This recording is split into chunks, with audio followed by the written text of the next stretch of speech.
Despair in Love by Honoré de Balzac. At the time when King Charles VIII took it into his head to decorate the castle of Amboise, they came with him certain workmen, masters, sculptors, good painters, and masons or architects, who ornamented the galleries with splendid works, which through neglect have since been much spoiled.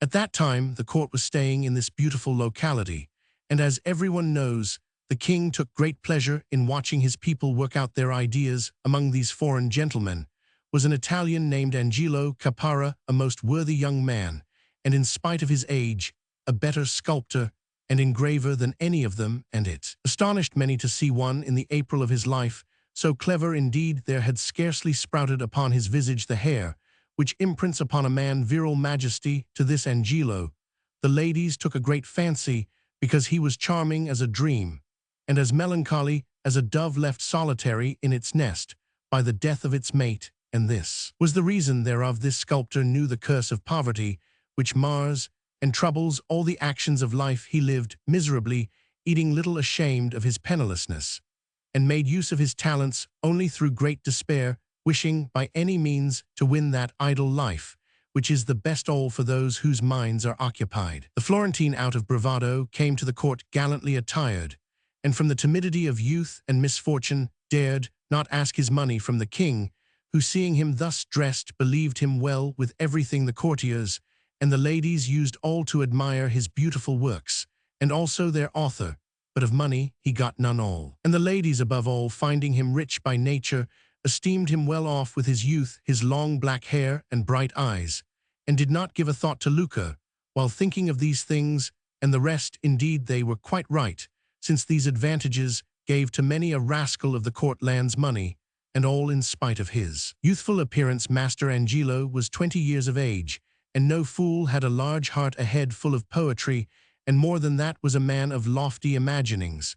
But although he had little confidence in himself, like all poor and unfortunate people, he was astonished at the success of the ignorant. He fancied that he was ill-fashioned, either in body or mind, and kept his thoughts to himself. I am wrong, for he told them in the clear starlight nights, to the shadows, to God, to the devil, and everything about him. At such times he would lament his fate in having a heart so warm that doubtless the ladies avoided him as they would a red-hot iron. Then he would say to himself how he would worship a beautiful mistress, how all his life long he would honor her, and with what fidelity he would attach himself to her, with what affection serve her, how studiously obey her commands, with what sports he would dispel the light clouds of her melancholy sadness on the days when the skies should be overcast.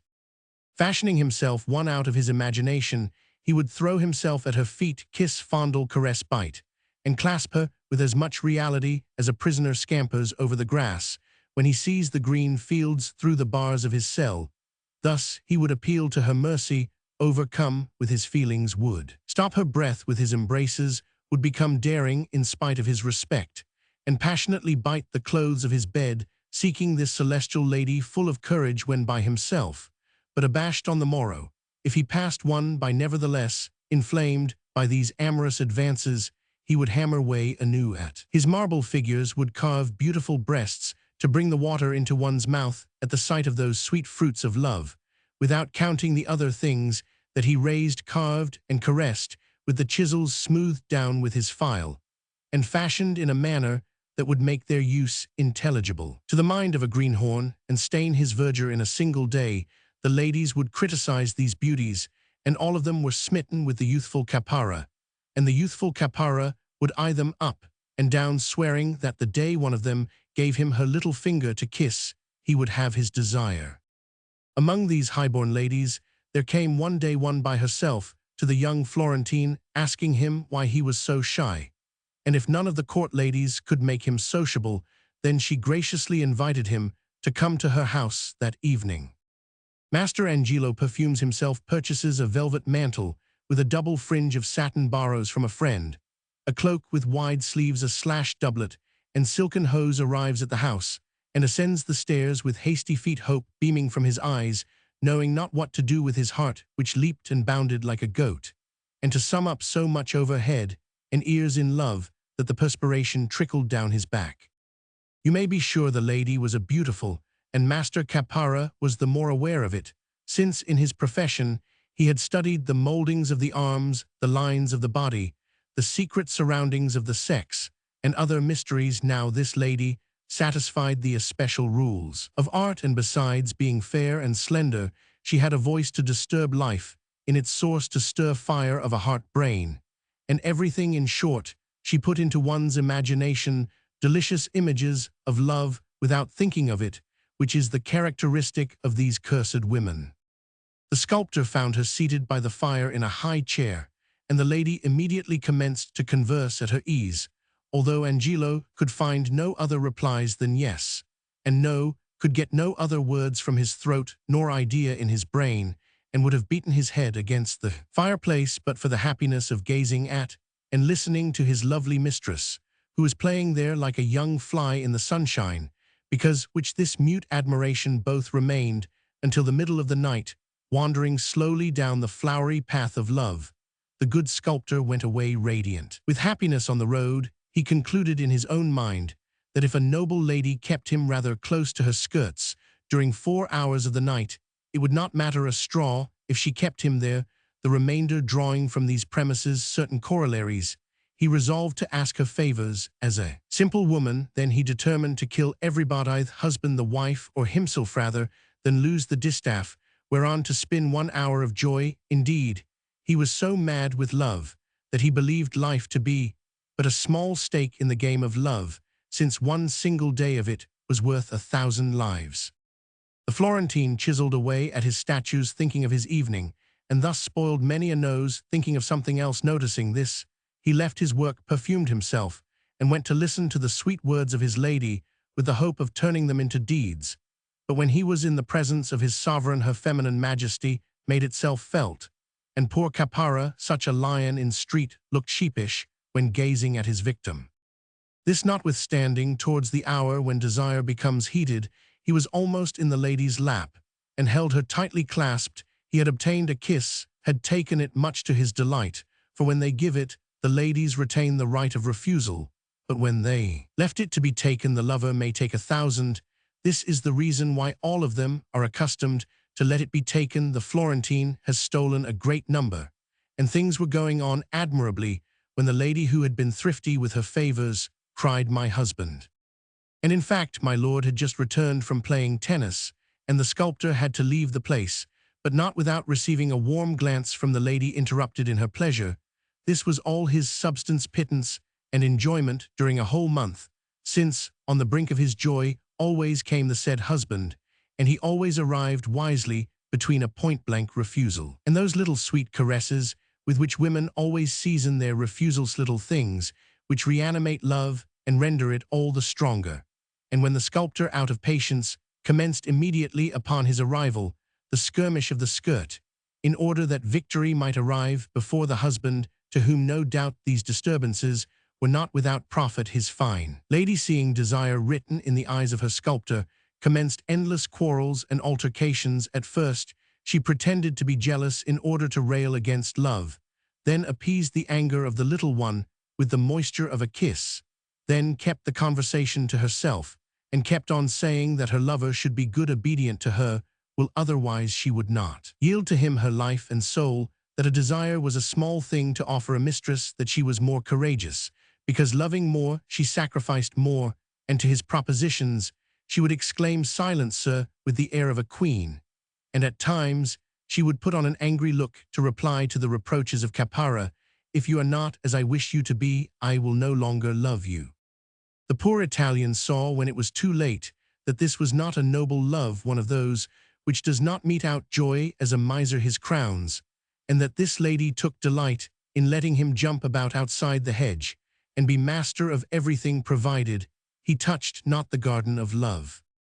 At this business Capara became a savage enough to kill anyone, and took with him trusty companions, his friends, to whom he gave the task of attacking the husband while walking home to bed after his game of tennis.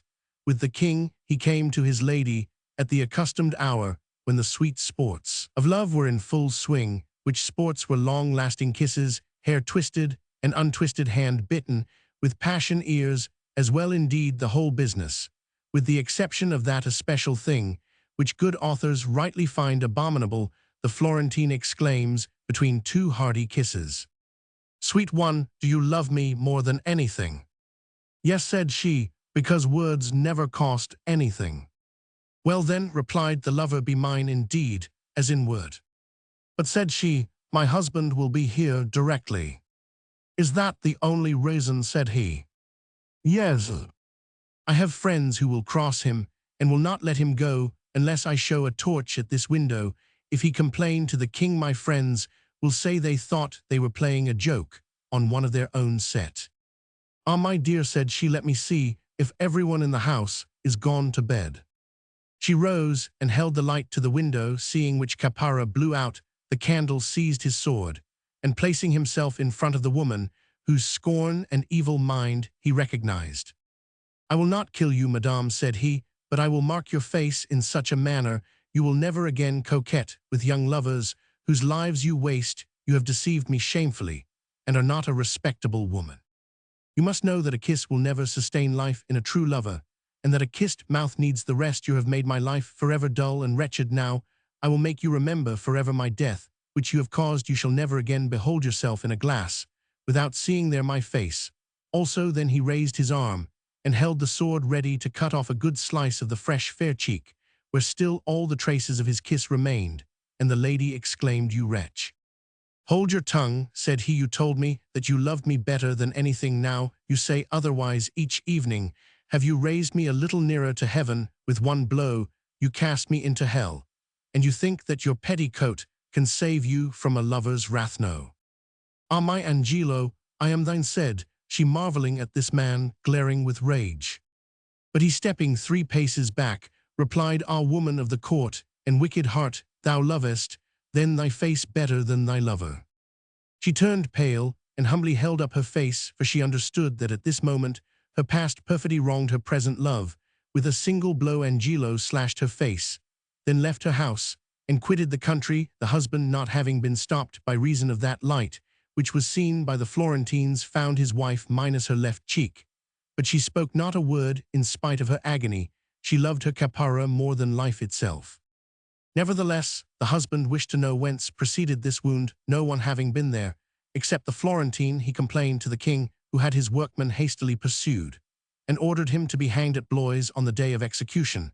A noble lady was seized with a desire to save this courageous man, whom she believed to be a lover of the right sort.